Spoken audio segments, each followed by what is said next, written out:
Hey everybody, hope this day finds you well. I'm throwing a couple short videos at you here. This one looking at Native American relations in both New England and Virginia, a chance for us to use our comparison skills, as well as look at this topic of how Native Americans and the colonial settlers were getting along. So we're going to start off with New England first of all. We're talking about New England in class. I know, Friday and Monday a little bit, but what that New England society was like. And so we'll start with how kind of they got Native Americans. Now, the Puritans and the Separatists kind of rolled into a good situation, very, very different than those in Jamestown. First of all, is that we know now that English or European sailors had contact with Native American tribes in the Northeast. Fishing trips often went over to coast Newfoundland and later on down the eastern coast, cod fishing especially, looking for to bring fish back to England or to Europe. Now, so we know that they had already had exposure with European Americans most likely, and because of that, that whole idea of disease had transferred to that Colonial exchange part with the disease situation had also transferred. And so we know that a lot of Native American tribes in the northeastern region were very, very weak compared to their own Jamestown with the Powhatan. And so there were still a number of tribes there, but they were a lot weaker. They'd already been wiped out or at least weakened by disease and those kind of things that are going on. The Wampanoags were near Plymouth.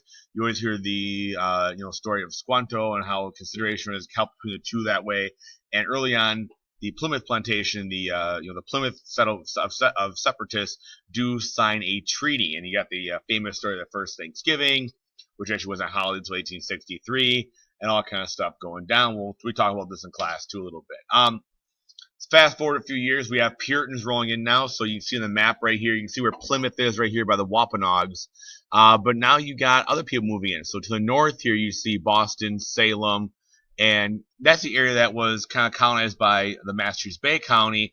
And you have other groups in there. The Penacooks, you have the Massachusetts tribe over here, the Mohicans later on over here as well.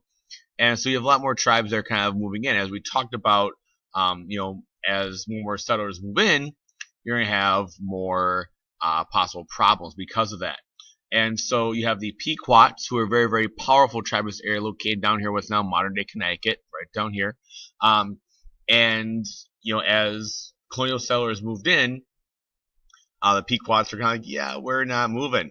You know what I mean? And so some of the colonials, along with Narragansett allies, the neighboring tribe who already had kind of disagreements with the Pequots, attacked the villages on Mystic River. They set fire to the homes, burned the place down. Tribe was basically annihilated. And you have kind of a little peace that takes for a couple of years, about 40 years, while this one tribe was like, well, we're not going to do this anymore. Here's an example of a destroyed village. You see the etching here of what kind of showed how the village was surrounded and torched and how Native Americans assisted in that whole process. Well, fast forward now, 40 years, 1675. And so as more and more people move in, we have 30,000 settlers and 50,000 settlers moving in, that space needs to expand. And so you see, colonial cities and villages expand and go further and further and further into Native American territory. And so at this time, the only hope for Native Americans was to unite. All these different tribes, I'm going to go back a couple slides here, that you see here. So the Nipmucs and the Mohicans, you have the Massachusetts tribe, the Penacooks, the Mohawks over here, the Iroquois tribes over here, eventually the Montauks on Long Island, and so on and so forth. The idea was to get these tribes to actually work together and fight up against encroachment by settlers. So one of the chiefs here was a man named Metacom, or is also as King Philip, kind of chief of one of these tribes. We're going to call this conflict King Philip's War because he was called King Philip. And so this guy, he starts to organize the American tribes and start to stage these coordinated attacks against white settlements, trying to keep them from pushing forward. And it worked because these early frontier settlements had to start retreating back to Boston, the larger city that was relatively secure. And so you can see where different English settlements were. You can see where Native American settlements were. They're pretty much, interspersed. And as these kept going this way, more and more land got happen. Eventually, the war ended in failure. As the colonial groups got together, They had better weaponry, better equipment, that kind of stuff. They were able to defeat Native American settlements. Plus, Native Americans really couldn't work together as best, with more detail later on. But the war ended in failure for Native Americans, put it that way. As part of that punishment, Metacom, this King Philip, as called, was beheaded, drawn and quartered. So that means head was chopped off, castrated, cut into pieces, and then put on display, essentially to show that he was that opposing leader. His wife and son sold into slavery down south, and now Native Americans aren't really a threat to New England anymore.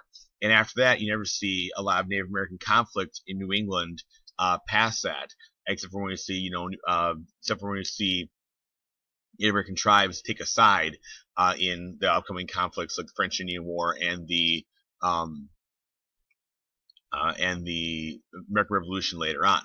Now let's change sides going on to Virginia now. Virginia's got a different situation going on, as we know already. And there's a man named Nathaniel Bacon down there. Now, Bacon is the son of a wealthy English noble. Came over like many men did to try and make a living in Jamestown, as we talked about. He wasn't coming as an indentured servant; he was coming as a rich guy, and he was not a big fan of Native Americans. He really thought that they didn't deserve the land they had. Now, treaties have been made after all those wars took place in the early starving times and uneasy treaties that had taken place with the Powhatan. And Bacon was like, we really don't. He thought Native Americans really didn't deserve their land. He thought they were not the same level as where they should be, and he was also very angry over taxes. Taxes were being collected from the colonists to pay for defenses, pay for soldiers, those kind of things to defend the colony, both against maybe attack by Spanish or other colonial powers, but also against Native American conflicts that were going on. Also, we have high taxes, you have low tobacco prices because everyone is selling tobacco now, and it caused issues. And Bacon thought there was a lot of favoritism taking place more towards the Native Americans. And so we go at 1676. Once again, same year we see King Philip. The Powhatan tribe had attacked Virginia settlers that moved into their areas they felt was theirs and was protected by the agreements they had made with the Jamestown, and killed all these killed about 340 colonists in the fighting. And so you have the cost of the troops and the fighting. Honestly, the Virginia Company goes bankrupt. They're out of money trying to defend the tribe. And so now we have Virginia becoming a royal colony. The King of England basically steps in and says, "Listen, I'm in charge now." King James, and he wants to make sure that it's better managed, it works better. So he actually appoints a royal governor, a direct representative of the king, to be in charge of this colony now. And we have royal troops, these actual redcoats from England, defend the colony. And a guy named Berkeley was put in charge of this whole deal. And now the big problem here is that, for the poor farmers and indentured servants, they can't pay for this stuff. They can't pay the salaries for governors. They can't pay the salaries for your soldiers. And the governor said, you all got to pay taxes, because you must pay taxes, pay for your soldiers, otherwise be problems. And you keep having attacks by the Powhatan who are angry about plantation owners creeping on their territory. Big problems, right? All the corruption, like all the colonies had a lot of corruption. And most of these, farmers, like Nathaniel Bacon, said, we are sick and tired of paying for all this money for these huge high tax without benefits. You say we're paying for soldiers, you're not paying for soldiers. You're paying to live high in the hog, throw fancy parties, dress in fancy clothes, all those kind of deals. And he also said, you know what? We don't have any we don't have any say in this taxes. You walked in here, told me I was an Englishman with rights. And that original agreement we signed in 1620, well, not him, but, Jamestown signed right in 1607. They said in the original charter, you are Englishmen just as you are in England. Well, he said, in England, at least I get a vote on who's in the House of Commons, and they'll decide if I have taxes or not. So he is not a very happy dude right now, okay?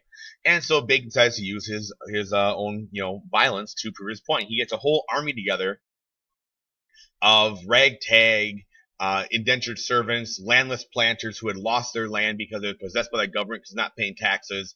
Anybody he could find who has been screwed over by the government, he grabbed them, right? And they all got guns and swords and pikes. And first they want to attack Native Americans. They did that, and later he's going to prove his point to the government. He decides to attack Jamestown. So he literally walks into Jamestown.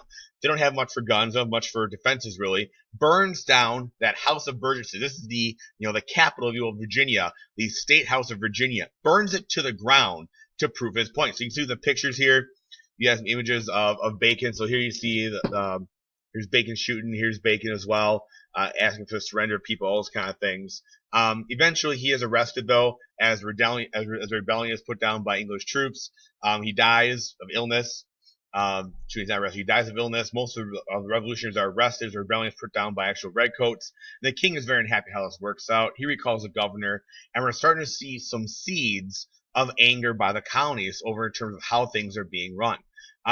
We're looking at some more detail with some primary sources on next week, probably on Tuesday or so, and we'll start thinking about how Native American policy shifted and what impact that had in these two areas of the colonies. Thank you for your time, everybody, and I will see you in class.